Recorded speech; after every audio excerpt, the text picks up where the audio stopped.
Hi, this is Ed Spurliers. I hope you enjoy this latest episode of Random Trek. Thank you very much. Yeah? Wild man in the woods. Good morning, good afternoon, and welcome to another episode of Random Trek. I am your fearless captain, Christopher Ingle, joined as always by my first officer, Commander Brennan, the mystical Mar. Brennan, that burnt pizza still look good. Hope I don't have a weak stomach like Dr. Girardi. Today we are taking a look at Star Trek Picard, Season 1, Episode 7, Nepenthe. You know, it's interesting. Last week when we talked about Star Trek Prodigy and how it was kind of a calm before the storm episode, I really feel this is kind of the same thing. It's kind of a calm before the storm episode, and a lot is about to go on and happen. And I'm really anxious to talk about that. But Star Trek Day just passed us. Yes. And Commander Brennan was so busy working on the ship, he did not hear the announcements that came out about Star Trek Day. So I'm going to share the news with, I'm going to share, on the holodeck? Okay. I'm going to share the news with all of you and with Brennan. I was playing Baldur's Gate 3 in the holodeck. That would be so much fun. Indeed. All right, so first announcement out of Star Trek Day, that Star Trek for the first time ever is going to get an official float at the Rose Parade in January. Oh, nice. Focused primarily on Star Trek Academy. Yeah, because that's coming. I'm really excited for just to see it. I don't watch the Rose Parade, but some of these I'm really interested in. And a Star Trek float, I'm really anxious to see what they do with this. What do you think of this, Brennan? I think it's a good idea. It's a Mm-hmm. I agree. I think it's gonna go really, really well. Of course, we got a full teaser for Star Trek Academy, although I think it's just a rehash of the first one. Still very excited for it. And the again promise that we will get a fourth and fifth season of Strange New Worlds, which just ended yesterday. Hopefully we'll get to talk about that another Still time. need to catch up on this final episode. Mm-hmm. So the reason why the Rose Bowl Parade and this is that Star Trek is going to partner with Do Something to create the Boldly Go Green campaign, where it's going to be this focus centered around making an environmental impact in multiple locations. So honoring, of course, Star Trek Fleet Academy, as well as the 60th anniversary next year. So that'll be interesting. 60 years. Wow. 60 years, crazy, right? The next one, which I argue might be the biggest and most expensive news of all, and I've been teasing this for months, we will finally get Star Trek Lego. Oh, finally. They did not announce what it is, but I'm almost positive it's going to be the Enterprise D. I hope so. Yep. The teaser was very simple, and it just showed Lego Picard. About it, but they have not officially announced it yet, but that has pretty much been the accepted idea. You should make a list of things they should not put in Lego for Star Trek. I'll tell you right now, Enterprise D, a Klingon bird of prey, and I know it sounds crazy if they could manage it, DS9. Let's just hope they don't put Narek and Narissa in Lego form. That's weird. We'll get there in a minute. Yes, we are getting more Star Trek digital comics from Webtoon coming out next year. Really excited. But two surprise things happened on Star Trek Day that I was not expecting. We received two brand new Star Trek series, online only. Oh. One of them is an audio series that I am very excited to listen to. It is Star Trek Khan. And it explores the untold events of SETI Alpha 5. Oh my gosh. Mm-hmm. It's going to be available on Mondays through November 3rd.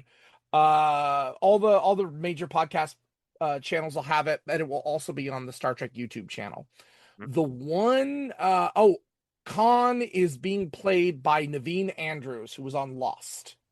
What do you mean they're actually coming to India to play time? I know, right? Um, and we've got word that both Tim Russ and George Takei will be reprising their roles as Ensign Tuvok and Captain Sulu. Yes, yes, yes. Ren Schmidt also will be playing Marla MacGyvers. So we've got some Oh, Ren interesting. Schmidt. I like Mhm, her. yeah. So some good things coming. But the one that surprised me, and I may have to add this eventually to our animated schedule, we got another Star Trek animated series. Oh boy. But this one's a little different.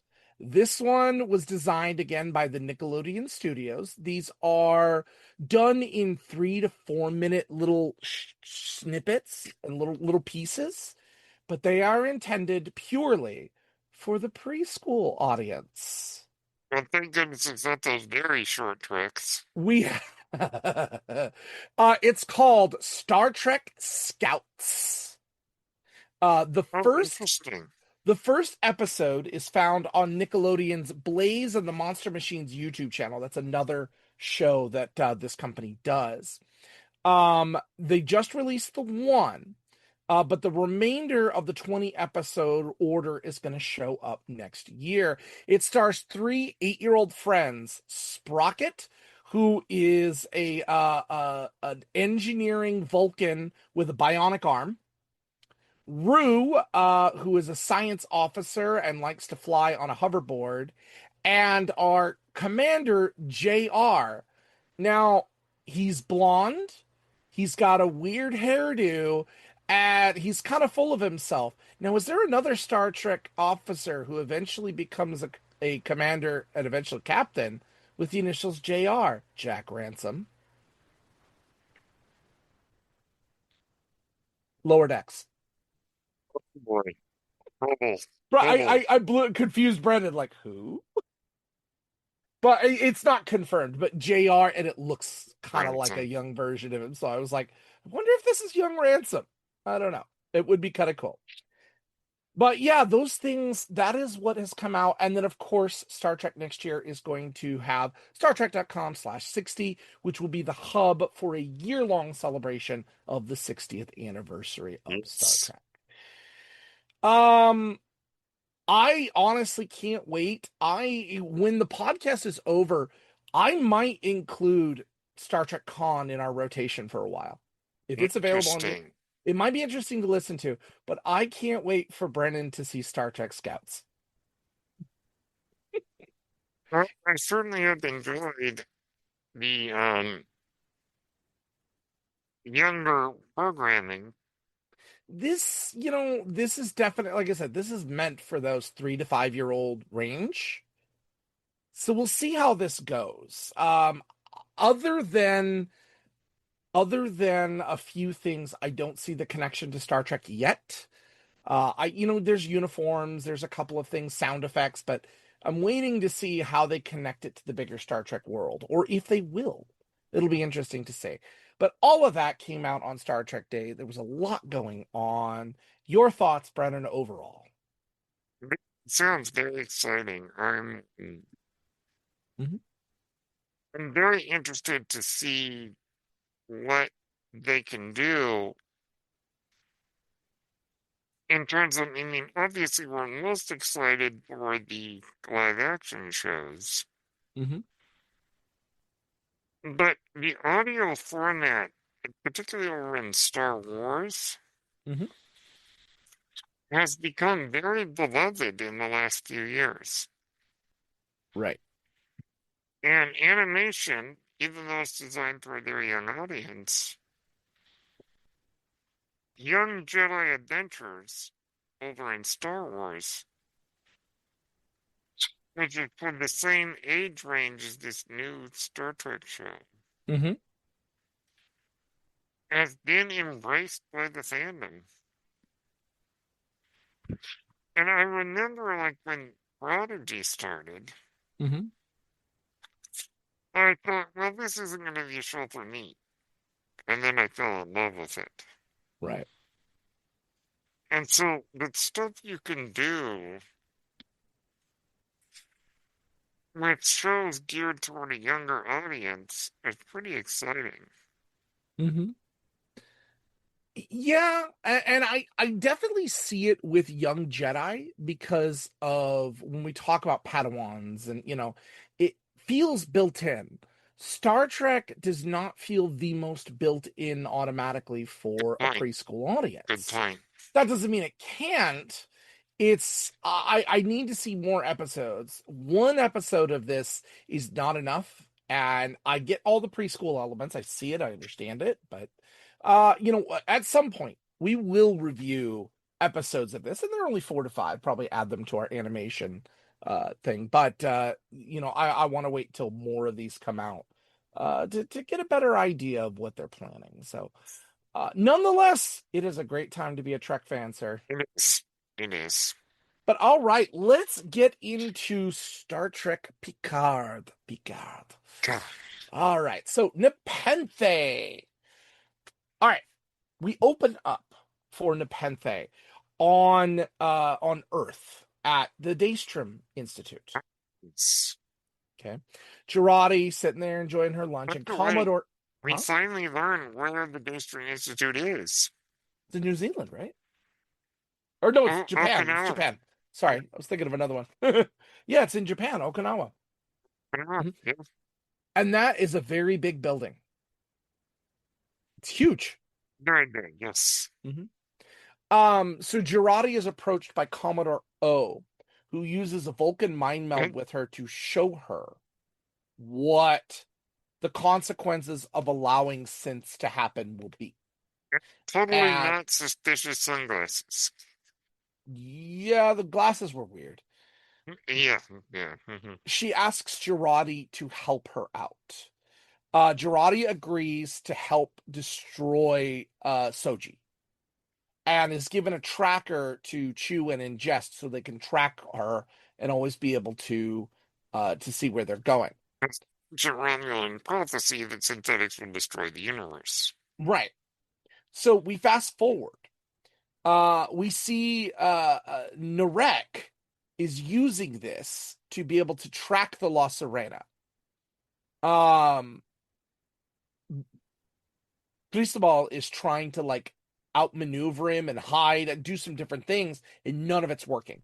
And they just can't figure it out. In fact, Rios at one point says to Girardi, "Hey, I think that Raffi's been compromised," not knowing that it's actually Girardi. Girardi gets really guilt-ridden for 2 reasons. This, and of course, the death of Maddox. Because she caused the death of Maddox. Yes. So she has a little cake eating binge session with Raffi, but Raffi walks away and Girardi realizes the solution. She's got to put herself out so the tracker won't work. Yes. So she creates a poison in the replicator and poisons herself to put her in a coma, thus Mhm. neutralizing the tracker. How she knew about that, I knew what exactly to do. I know she's smart, but I was like, huh. But we just go with it. She's smart. She's smart. Very much so. Meanwhile, Picard and Soji find themselves transported via the emergency device on the Borg ship, the Queen's device, on the planet Nepenthe. Or it's not, is it called Nepenthe? It is called Nepenthe. To double check. Anyway, It's a very beautiful planet. yes, it is very beautiful. And they are met by Kestra, the wild girl of the woods, who we very quickly find out is the only daughter of one Deanna Troy and William Riker. And it took me forever to realize Kestra. That's Deanna Troy's sister's name. That is true. And then the sister had passed away. Yeah. Yep. So he reunites them, and we find out a little backstory, which is interesting. So They had a son named Thad that was born aboard the Titan. As in Thaddeus Riker, their ancestor. Correct. So Thad, unfortunately got sick. Riker semi-retired, and they moved into this planet because it has fertile soil and plants, and they thought the regenerative properties of this planet would help Thad. Unfortunately, Thad ended up dying. Yes. And it's been really hard on Will and Deanna. And if the synthetics had not been done, they would have had a cure for Thad. That's true. So the disease that Thad had would have been cured if they had a synthetic to use, a positronic brain, or network to be able to help synthesize this solution. They needed it and they didn't have it because of the ban. So it's really rough on them. Meanwhile, Picard is dealing with this crisis of conscience. I didn't mean to bring you guys here. I don't know what to do. What am I supposed to do? I don't know where to go. Picard is stuck. He went to this planet to see them only because it was impulsive. He didn't feel he had any other option at the moment. And he needed to get Soji out of harm's way. And Soji is dealing with the fact that those people that she trusted, right, used her. Yeah, and Used the her. fact that she is an android. Right, and that she's an android. It's a very Blade Runner thing. She finds out she's an android and realizes that all the memories she had were false. Meanwhile, on the Borg ship, Elnor is left behind. Elnor decides to stay behind to help Hugh. Narissa, at first, injures Hugh, so he's going to protect him, and unfortunately, he fails, and Hugh ends up dying as a result. And so Elnor ends up on the run from Narissa and trying to hide in the Borg ship. Really sad to see. I did not want to see Hugh die. After we saw Icheb die, I'm getting really sick of that. This was not nice. Yeah. However, he finds the calling, I would call it the calling card for the Fenris Rangers in 7 of 9, and he presses the button. Yes. So yeah, so on Nepenthe, they're all gathered around the table for dinner, and they're trying to figure out how can they help. Well, Kestra's like, well, maybe we should go ask, Captain Crandall over the ridge. He knows everything, and they're like, nah, I don't trust Crandall. Crandall's a crackpot. No. And they're trying to figure out this planet. And Soji describes what she saw in her vision when she was in the last episode, the vision that she saw when the wreck. Well, Kestra, the genius that she is texting all of this to Captain Crandall, who says, oh yeah, here's where you need to go. And so they figure it out. Nice to meet Kestra. Yep. The La Serena and their crew end up meeting up with Picard, and we take off and get ready to kind of go into the last 3 episodes of this series as we take Soji home. It's really a calm before the storm episode, a chance to regroup. And for us, this was a big deal to get to see Will and Deanna. Yes, absolutely. And I kind of think that was the main purpose of the episode. Yeah, and I know that a lot of us, this is what we had been waiting for the entire season. Mm-hmm. And by the way, the cabin and where they live is absolutely beautiful. Isn't that gorgeous? I don't know where they filmed it, but it's gorgeous. You know what? You're right. It's very California to me. You said California. I'm gonna look real fast, but I'm betting it's Canada. I'll bet it's Canada. I'm looking right now. It looked very Yosemite to me, personally. Here we go.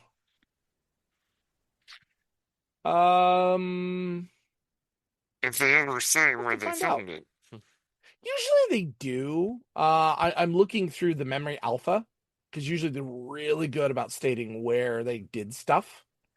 where they filmed It's it. certainly a beautiful place wherever it is.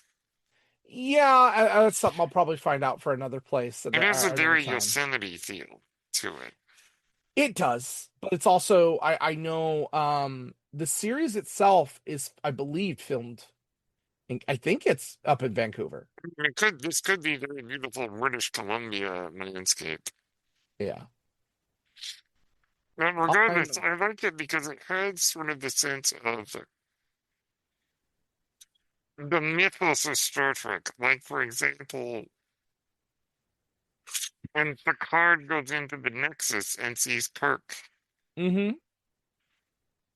or the Yosemite Valley, or even where they filmed the Phoenix complex in First Contact. Mm-hmm. Well, boy was I wrong. They filmed it the log cabin was at the back lot of Universal Oh Studios, my gosh. and like the land around the area, the lake, things like that, was at Santa Clarita Studios. So this is all like LA area geography. It's pretty impressive that that looks that I good. mean, as much as we think of like the areas that are in the metropolitan, Mhm. it's surprisingly, there's a lot of nature out there. Yeah, But regardless, it's stunning, is what it is. absolutely beautiful. Love, just great. And of course, we get to see Riker's love of cooking. And his use of deductive reasoning. That's actually one of my favorite moments in this. Yes. Picard won't tell him exactly what's going on, but he uses deductive reasoning and what he knows about Picard and what he has seen to figure out everything without Picard saying anything. And I love the relationship between Kestra and Soji. It's like sisters. It's just so sweet, and I love Kestra. What a great character. Do you play the violin? Do you like Sherlock Holmes? Kinda, I guess. Yeah, and apparently hunting rabbits to put on pizza. Okay. Bunny corn. That's what it is. Bunny corn. Bunny corn. Okay. I don't know what a bunny corn is, but that's what she hunts is bunny corn. But remember, she's a pacifist. Yes. It's really charming. It is a beautiful planet. It is a great rest stop, but we know the big things are about to come. Yes. But it was definitely a really good episode to watch. Great to see Deanna and Riker again. Um, for a season that I don't mind it, but I can understand a lot of people did not like It's a season one of little Picard. uneven. It's a little uneven. I don't think this is a problem episode. I really don't. No, this is one of the high points, I think. Yeah. I absolutely agree. And I Yep. think that it absolutely has what we love about Star Trek, which is just the characters we love getting a chance to just ruminate. Mm-hmm. Yeah. And I mean, it's the joy of just watching a family, is what it is. Mm-hmm. So, all in all, I'd say this is a pretty good one. Yeah. I enjoyed it. Oh, that was the thing I loved the most, and I finally caught it this time. This was the first live action mention verbally of the Kzinti. Yes, I The noticed Kzinti that. live on this Yes. planet. If But only we can see one. We see I one on the animated stuff, but that is true. That is very true. But yeah, Kzinti. I can't help but we have to mention the Kzinti. isn't it? All right. So, recommendation for you?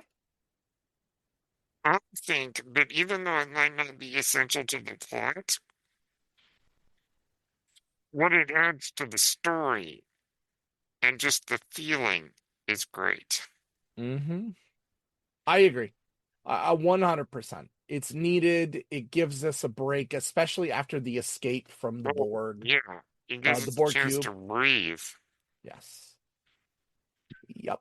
And it gets us away from Narek and Narissa being Weird. Game of Thrones-esque. Weird. They're just weird. It's a good, I know. Actually, Yeah. yeah, Game of Thrones mixed with uh Zuko and Azula from Airbender. And she is so Azula to me. This It's just crazy nut. nightmares, so Ugh, crazy nut. Anyway, you just planted nightmares in my brain, right? I'm sorry. Oh, all right. Next week we go to Discovery, to the finale that we've been teasing, Life Itself, season 5, Yes. episode 10. Yes, we finally get to go into the, I would argue, very hastened episode. I do miss that show though a lot. It had so much potential to it, and it gave us so much. That season alone gave us things I wasn't expecting. Yes, absolutely. Very much like that.